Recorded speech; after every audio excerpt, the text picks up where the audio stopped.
Sir madam, आज जिल्हा परिषदेचा जो शिर्कीय अर्थसंकल्प सादर करण्यात आला, काय काय त्यामध्ये तरतुदी करण्यात आल्या? सर्वांना नमस्कार. मी मीनल करणवाल, मुख्य कार्यकारी अधिकारी जिल्हा परिषद जळगाव.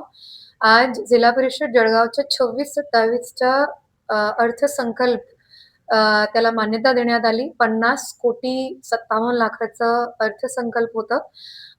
त्याच्यात शासन निर्णयानुसार वेगळ्या-वेगळ्या विभागांसाठी त्यांची मिनिमम तरतुदी समजा महिला बालकल्याणसाठी 10%, दिव्यांग कल्याणसाठी 5% त्यानुसार पैसे ठेवण्यात आले.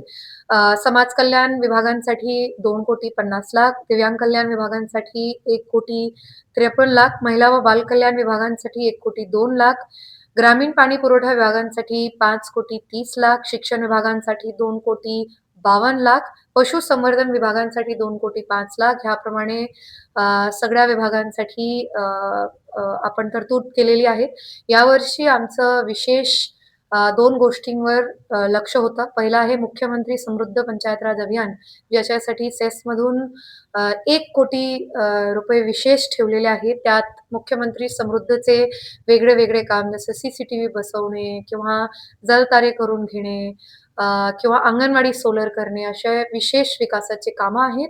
पशुसंवर्धन आणि आरोग्य विभागाचा मिळून एक विशेष कुत्र्यांना हँडल करण्याचं जी-आर पण आहे, सुप्रीम कोर्टाचे निर्देश पण आहेत. त्यासाठी आपण वेगळे 1,00,00,000 ठेवलेले आहेत. त्यात अँटी रेबीज व्हॅक्सीन आणि काही मोठ्या ग्रामपंचायतीला ABC centre, animal birth control centre setup करण्यासाठी ही तरतूद केलेली आहे.